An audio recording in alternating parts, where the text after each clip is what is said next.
ECSI fans, you want to revolutionize your sports investing habits? Allow me to tell you about WagerWire. WagerWire is an app that helps you become a superior bettor by allowing you to sync all your sports books and track all your bets in one place. See your current action, your betting history, and stats. You could also sign up for sports books and collect bonus offers. Follow them at WagerWire on X, as it's the best account on the platform. Head to App Store or Play Store now and search WagerWire and download the app.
Good morning, sports fans from all around the globe. I am the host, Jeff Dawson, East Coast Sports Investors, and it's great to be back. You know, me and Andrew backstage talking forever, and I'm looking at the clock. We got the NCAA Insiders coming on, but more importantly, Andrew's got another show in like 18 minutes here, so apologies, of course, there. Shout out to our proud sponsors and partnerships, Atlanta Steak and Seafood.com.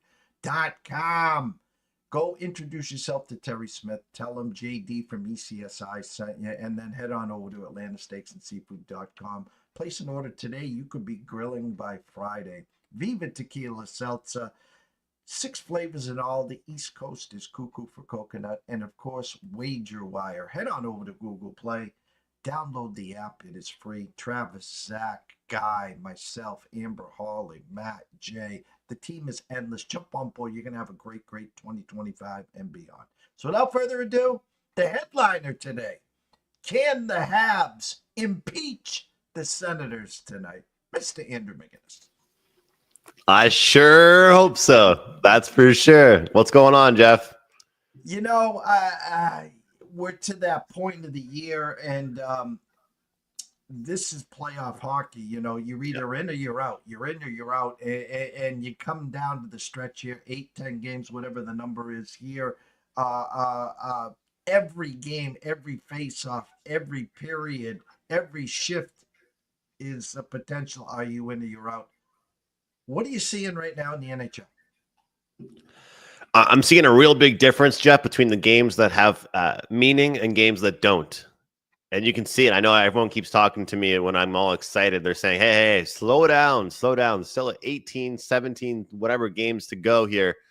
But you can, as you mentioned, you can see it. You can smell it in the air. You can tell which teams have that playoff vibe to it. Of course, the Habs and Sens game, the most important one on my radar tonight, but several games on the radars for as far as the Eastern Conference and the Western Conference. So I kind of created a theory last week, and it's slowly coming true a bit more, where these games that have meaning are very tight, just as expected, lower scoring as expected.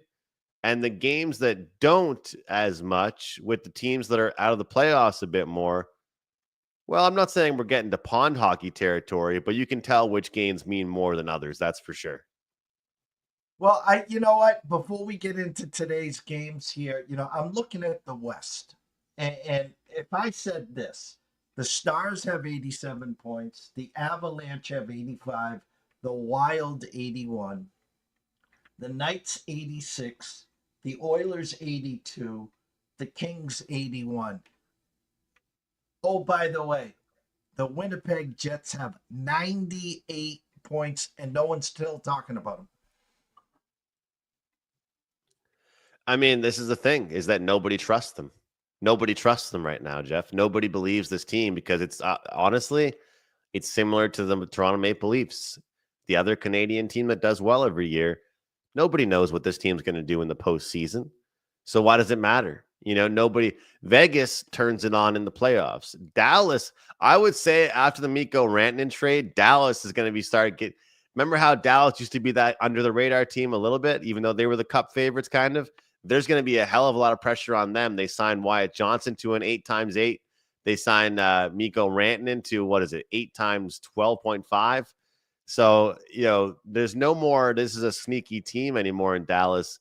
This is the team. And of course, we got a preview of that potential playoff matchup between Colorado and Dallas. And Cale Makar gave us a preview of what he can do by winning that one in overtime. But, it's very interesting because right now, as far as the West is concerned, sure, there's a couple teams that might be battling for that wild spot, that last spot. It's mostly just teams trying to figure out where they're going to land in the puzzle. Well, now let's go back east. Lightning 83, Leafs 83, Senators 77, your Canadiens 71, Red Wings 70, Bruins 69, but thanks for playing, of course. Hurricanes 86, Devils 80, the Rangers 72, Columbus 70. Oh, and by the way, the Capitals with 96. So here you got Winnipeg out west, the Capitals back east, Ovi going for the record. The two teams no one's talking about, light years ahead of the rest of the pack. And are people still discounting this Capitals team? Because I talked to a few people and they said, oh, yeah, no, I'd still rather play the Capitals. People, Jeff, are wishing to play the Capitals right now.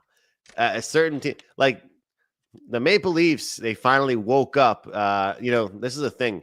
You can only change the teacher so many times before you realize there's something wrong with the kids. I feel like that's kind of the problem with Toronto Maple Leafs. How many coaches and GMs are they going to go through before they go through the same BS every year? Oh, good. After a couple games against Florida and Ottawa, key divisional games, they get a win on a Monday night against Calgary. Who cares? I don't care about that at all. But guess what? They're saying now they'd rather play against the Capitals. If I was talking to some Leaf fans saying, well, what happens if you guys switch down to a wild card spot? Works out even better for us. We'll play against the Capitals. I mean, people right now are discounting this Capitals team in a really big way. The Tampa Bay Lightning, led by Kucherov, led by Gensel, led by Braden Point. I know a guy you've talked highly about for years, who's Vasilevsky. He's not going away. In fact, he's pretty well rested over the last few seasons. They haven't made those big runs that they've been making. How about those Ottawa Senators, though? Really, I mean, that at this point, Jeff, there's only one spot left in the wild card spot. There's one spot left, and I am confident to say that. The bookmakers are confident to say that. Every time you and I have spoken, whether it's been a Tuesday or a Friday, I've gone over all those odds. There's no need for me to do that right now, but I'll tell you what, it's pretty much still favoring, of course, Ottawa and New York. But the Montreal Canadiens and Columbus Blue Jackets aren't far behind anymore. The Habs at one point were plus 650. We're getting there in plus 200 territory right now. The Habs play the Senators tonight. We got some games coming up here. The Blue Jackets losing last night. Team total under 2.5 came through for me. It's right now about, which team can kind of maintain how they're playing. And if you lose one, you got to win the next one. You can't win two in a row at this point. But it definitely seems like that pop the Columbus Blue Jackets had is gone. And a lot of these teams, too, you look at the schedule and you see this game, okay, this team's ahead of my team, but they have one more game in hand. They've played one more. Like the Boston Bruins last night, man, we're talking about that line movement. You and I were texting about that. They fall, but at least they get that overtime point. The New York Islanders play the Montreal Canadiens on Thursday. Don't forget about the Islanders because they don't think they're out of it yet. That's a huge game as far as two wildcard teams. So every night's important. You're scoreboard watching, and if you're not cheering for your team, you're definitely cheering against another team. That's kind of how it seems to be working right now. Well, you got a couple minutes before you got to jump on to your next spot here. Give us a full slate tonight. Ottawa, Montreal, of course, your headliner here. Not a great slate. Winnipeg does travel to Vancouver. Calgary Rangers, Calgary on a back-to-back. What do your eyes see tonight, Andrew? Jeff, I'll go to one that I've been kind of looking at for, we're not really just today, like past couple of days here, kind of caught my eye with Utah and Edmonton here. Looking at this Edmonton team, it is the first game back after a road trip. They played the Sabres, Devils, Islanders, Rangers. They went 2-2 during that road swing, winning the last two. What's funny? All four of those games went under the total. The irony is, based on my numbers that I'm looking at right now, in March, the Edmonton Oilers rank number 3 in expected goals for. Team total over 3.5 is plus 100. Both these teams have played very similar schedules as of late. Utah played on Friday and Sunday. Edmonton played on Friday and Sunday. There's same travel, same scheduling. I think they're well rested, this Oilers team. I don't care about the first game back at home.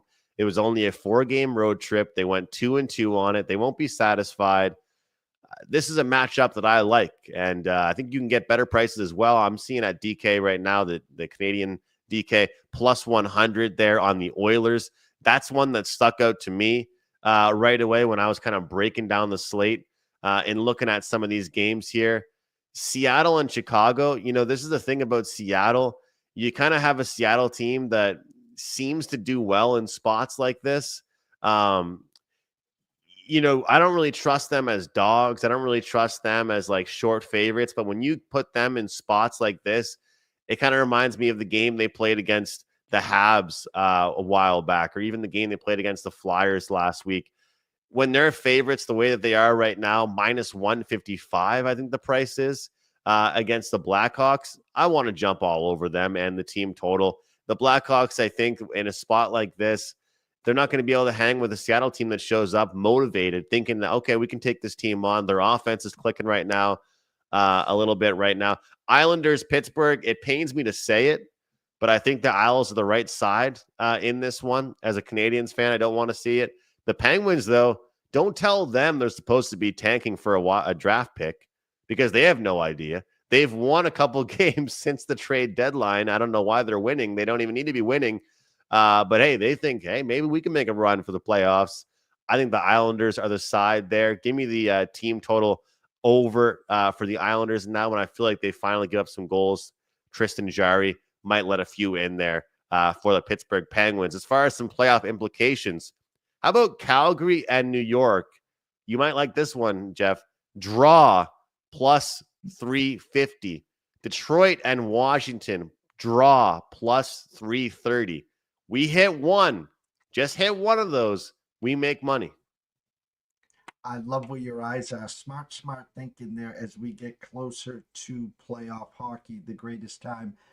The most exciting time there, where just takes a hot goalie, one hot goalie, get into the dance and takes one hot goalie, and you get a long ride there. As you get ready for your next spot, everyone knows on Twitter, of course, where to follow you at McInnis Picks, but tell everyone about your show schedule and, of course, what you have at Wager Talk.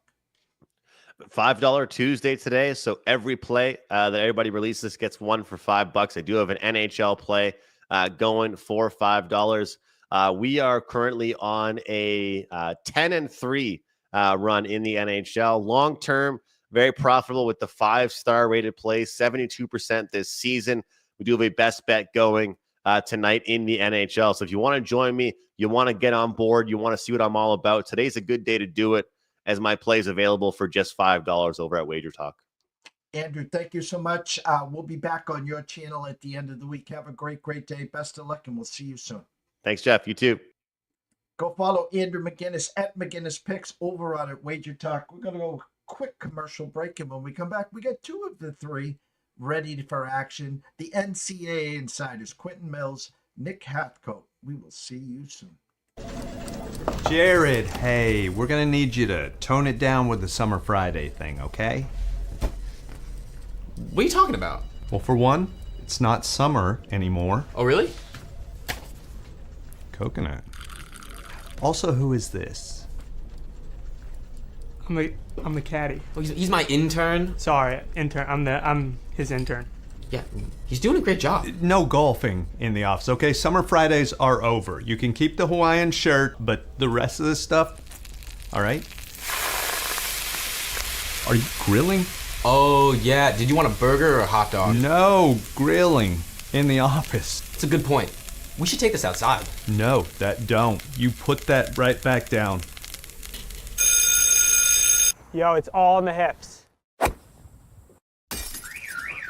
dude, come on, we gotta go. Let's go.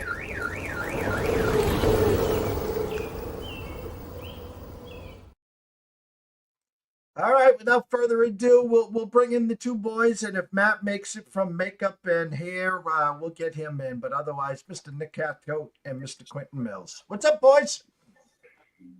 How's it going, Jeff? It's going. It's going. I think you guys are in week 6. This is week 6. Conference play last weekend. I'll start with Nick. What'd you see? Some impressive showings from especially, and I'll say just Texas, Oklahoma, and probably most importantly, Alabama going on the road at Texas A&M. Very good, like opening weekends. Like you don't see sweeps in SEC play very often, especially on the road. So those are some very impressive ones against some good teams. Mr. Quentin Mills. Good morning, sir. How are you? Good. I two off the bat. I think Stanford is a team people need to realize how good they are from the ACC. Just Nick talked about it last night. The realignment on our show, like it's fascinating to watch the teams that were realigned and join, maybe a better conference have done really well. Oregon, UCLA, Stanford. I'm probably forgetting. Arizona State has performed really well. And then obviously, we put it back to the SEC. I mean, Tennessee sweeping Florida was a big testament to how dominant they are. All right, guys, bear with me. We have someone else that has entered the building, so I'm going to put my producer's cap on as we speak. We're going to just go to a quick commercial break while I play producer here, and we will get Matt on, and we'll start breaking some games down. Everyone, stay tuned, please. Jared, hey, we're going to need you to tone it down with the Summer Friday thing, okay? What are you talking about? Well, for one, it's not summer anymore. Oh, really? Coconut. Also, who is this? I'm the caddy. Oh, he's my intern. Sorry, intern. I'm his intern.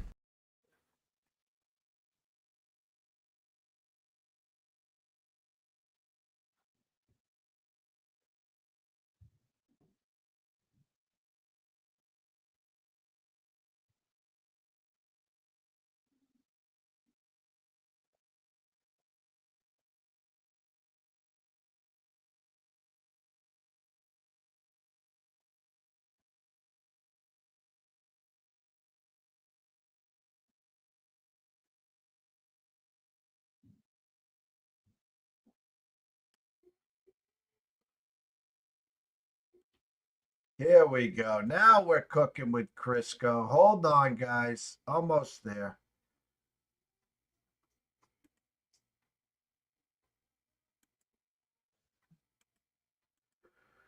There we go. Apologies. Fat thumbs, blind as a bat. Mr. Well, it's Grissom, my fault, welcome. so don't apologize. That's okay. That's okay. Makeup just a hat. We were talking about what the first week of conference play. What did your eyes see, Matt? Texas A&M. Well, okay. Wait, my eyes saw that what we've kind of been saying over the last few weeks was true. Tennessee was the number 1 team in the country. Texas A&M is not very good. Alabama may be a team to keep an eye on. How about your Arkansas team? They've definitely got the offensive firepower that they were lacking last year. Problem is starting pitching isn't as good so far. Zach Root got blown up. I think he allowed 7 earned runs through 3 innings. it's kind of hard to play in the SEC, especially on the road, when you start out the game down. And Ole Miss, I think a stat came across the ticker. They were 13-0 in games where they scored first. Thankfully, we scored first on Saturday, and the rest was history in that one. But then Sunday just kind of turned into a back-and-forth juggernaut that you're not typically seeing in SEC matchups. It's mostly pitching, especially for Arkansas the last few years. Sunday pitching really hadn't been a big issue for us, but for whatever reason, we got to throw a lot of guys this week. It was leading into this game tonight against Oral Roberts. I was questioning who in the world we were going to throw because Colin Fisher's been a pretty intricate role for the midweeks for Arkansas. He threw this past weekend as well. So we'll get into that game in a little bit, but Arkansas did enough to get it done. I think anytime you can win an SEC series on the road 2-1, you can't really say anything negative about it. But I thought at least the offense is fun to watch. Thank God for the Aloy brothers. Q, what about your Florida Gators? Good starting pitching. I thought all three started pretty well. Jake Clemente doesn't have the maybe he's not as polished as Liam and Aiden King is. I think Aiden King, being a true freshman and handling the Tennessee lineup, was incredible to watch. It took a lot of Tennessee people gave him the respect. I mean, he was just tossing, and the offense couldn't get anything going. Any barreled balls they had, they either got knocked down by the wind, warning track out, or it was hit right to guys. Bullpen struggled. There's just no way about it. With the exception of Sunday, Friday, and Saturday, I think Florida had like 5 and 6 plus walks both games. You just can't walk a lineup like that and give them opportunities. Liam Peterson, I like where we're headed this year. I mean, I thought he pitched like an ace for 5 innings. So where last year he had a 6 ERA, I think it's going to be better this year. Aiden King will look good. We got to clean the bullpen up. We got to keep those bats consistent against quality pitching because that's what the SEC is. And I guess for now, it's so funny too, because when we're doing college football and Nick entered the scene. Nick's a huge Notre Dame fan. And of course, Notre Dame gets to the championship game. Now insert college baseball, and Nick's a Tennessee Vols fan. So I guess I'll say this, Nick. We saved the best for last currently. Give us your weekend edition of what you saw from the Vols. Yeah, Q kind of mentioned it. I will say from the Tennessee standpoint, I think Marcus Phillips on Saturday kind of announced his name to the SEC as somebody to worry about. He only threw about, I think, 15 innings last year. He's a kid from South Dakota, so nobody knew a lot about him. Played JUCO and then transferred in last year, and just kind of was a piece out of the bullpen who just struggled to throw strikes. But obviously, you can see the stuff. And if he's like that every Saturday, they're going to be tough to beat, especially on Friday. Like Liam Doyle, who's been the best pitcher in the country probably at the beginning of the season, he wasn't even on really, but to see him like fight and have to actually battle through a game, I think will help. And then Nate Steen on the back end of the bullpen is just unhittable. So if they can get him a lead, that's going to be great. And then moving forward, I saw this stat. Bradley Smart said it. So Tennessee currently has a plus 181 run differential through their first 20 games. In 2022, that team that everybody talks about as like the best Tennessee team or the best possibly college baseball team ever was exactly also plus 181 through 20 games. So it's just like a very weird stat that it's the exact same number. One team, obviously this team's 20-0, that 22 team was 19-1. So it's a good sign of things to come. Well, as we've started to debut the show, I think this is week 3 at least of the midweek. What we're trying to do is to whet the palate for everyone watching and listening to get them involved, not just in the Friday night lights and the weekend spots, but there's some opportunities here during the middle of the week to get some traction as we get ready for the weekend. I'm looking at a slate where I'm on Wager Talk right now, and I have 3, 6, 9 games up in front of me, and I only got 2 games with lines. Miami at Florida Atlantic. Currently, you're looking at Miami around minus 140, 145. And then probably the game, or one of the games of the day, TCU at Dallas Baptist. Dallas Baptist right around minus 120 to 130. I'm going to go back to Mr. Grissom here. Any plays, leans, waiting for numbers, waiting for starting pitching for the midweek games this week? Yeah, I'm going through starting pitching right now, trying to handicap all this, and I'll probably will. I'm not a huge midweek guy, but this loaded slate, kind of like last week, just I can't help but wet my whistle on these midweeks. Dallas Baptist is probably going to blow out TCU. Even if this was a weekend series, I think Dallas Baptist would win it. I don't think TCU is very good, so that's going to be probably the first one I look at. Mr. Quentin Mills? Yeah, FAU, they've already beat Miami at Miami 2-1 earlier in the year. They're a serious team. They're having a really good season. Miami should, I'll just point blank say, should fire JD Arteaga. The program is long gone right now. He's been with the organization 20 plus years. Probably a great guy. Never met him, but there's a reason for 20 plus years you weren't considered for the head coaching job, and we're seeing it, right? But that's also not his fault. Miami as a school has not supported the baseball team in the past years that maybe they should have been. And we're not seeing the 80s, 90s, and early 2000s Miami's, and that's a shame for baseball. So anytime you can get plus money on FAU to beat Miami, I think it's a great pick, whether you take the plus 1.5 if it's offered, or the money line outright on the midweeks, because UCF, FAU, Stetson, all these schools, South Florida, they need these RPI boost wins. They take it serious. That's like a playoff game to these teams. Whereas, Miami has an ACC schedule to hold on to. Florida has an SEC schedule that, they're worried about. So you can catch a lot of these Power 4 teams sleeping on the midweeks in the state of Florida. Nick? Yeah, just a couple games to keep an eye on. I really like Kansas goes to Arizona State today. Kind of a weird one since they're in the same conference. I don't think it counts as a conference game. Huh? Yeah, I guess a non-conference game, so it's just a weird travel spot though to even play that. So that's an interesting one. I do like Dallas Baptist. I'll probably be on them. Our website liked them as well, and minus 125. It should be a pretty good number. Just some others that I'll kind of have a look at to see where the lines are is Ole Miss is at Southern Miss. Ole Miss, that's another one, like you just said, this is one of those where if RPI is going to help a lot more for Southern Miss, then Ole Miss doesn't really have to worry about that. And Ole Miss just coming off a tough series against Arkansas last weekend. Not sure how their pitching is. I know they had to use up a lot of guys. So this could be kind of like a rest type day and prepare for next Friday. So let's see where that line's at today. One more too. I just saw. Don't sleep on UTSA going to Texas. Same reasoning, pretty much. Yeah. Roadrunners are a really good team. And lastly, before we wrap this up here, can anyone give me an update on my Yukon Huskies? Today and tomorrow are important. Yeah, I'll say that. They need to take one of them. I mean, they shouldn't have lost 2-3 to Campbell this past weekend. Campbell's kind of down after losing Justin Hare to Ohio State. Just not the same team anymore. And now they have Duke today, North Carolina tomorrow. I think RPI-wise, they can't drop to 5-12. And the RPI also taking a hit with losing both those games. So I think they need to steal one.